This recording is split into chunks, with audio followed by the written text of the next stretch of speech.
бардыгыбыз анча-мынча сезип жаткандай, бирок кээде сезбей калгандай, өтө руханий дүйнөбүз кашайып, какшып, муктаж болуп суусап турган учуру. Муну таап алышыбыз керек. Бул жөнүндө чукул арада терең ойлонбосок болбойт.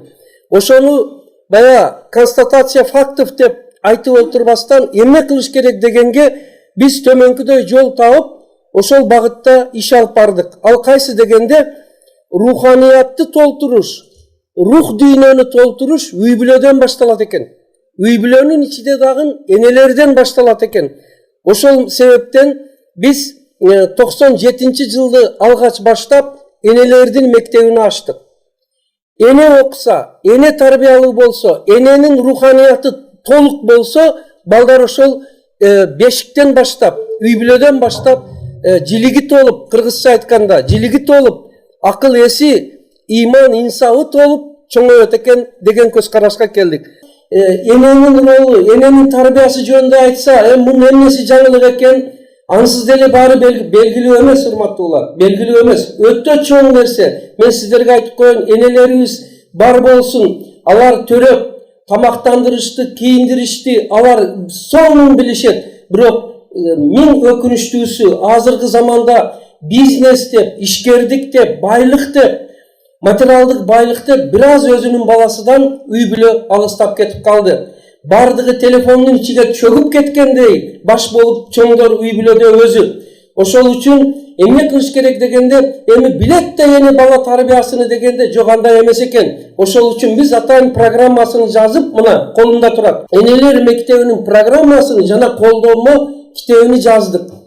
Бул 32 сааттык программа менен энелерди окута баштадык. Мен сиздерге айтайын, энелерди эмнеге окутат дегенде, баланын жан дүйнөсүнү азыктандырыш, адеп аклагын толтуруш, илим, билим, иман, инсап, адамгерчиликке, чаңкоолук, руханий зарыгууну тарбиялаш, бул чоң өнөр, керек болсо искусство экен. Мына ушул багытта биз колдон келишинче аткардык. Эми айтышы мүмкүн көп жерде. Итак эле родительский собрание барда деп, родительский комитет деп. Ата-энелер комитети ол чогулушта ремонт маселеси, тартип маселеси каралат. Ал эми энелер мектебиде болсо, балдарды эне катары тарбиялоо катары, энени тарбиячы, энени педагог, энени бир мындай бир саяпкер эмеско, бир ошону таптоочу инсан катары тарбиялаш. Бул өзү толук бир наука, илим экен.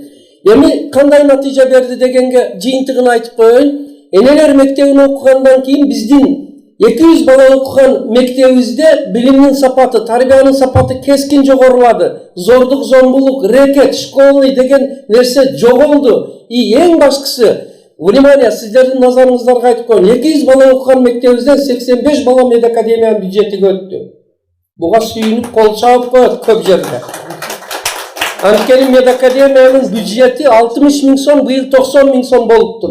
А биздин балдар 90 тиын төлөбөстөн стипендия алып атат. Сыры эмнеде дегенде, мына ошондо болуп атат. Эне киришти, эненин көңүлү бурулду. Черный касса, белый кассага аз барды. Кафе, ресторанда аз отура баштады. Серьезный нерсе бул бала тарбиясы экен дегенге көңүл бөлө баштады.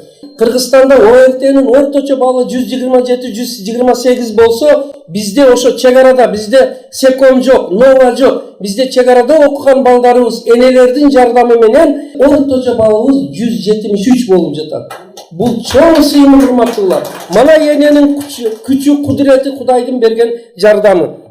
Үчүнчү бир нерсе, азыр 75 балабыз Америка, Германия, Япония, Турцияда бюджет окууларын бүтүп ошол жакта иштеп атат. Бул дагы биз үчүн сыймыл. Тарбиянын баалуулугун көтөрөлү. Айты баалуу, азыр санары баалуу, бардык курстар ошол боюнча кетип атат.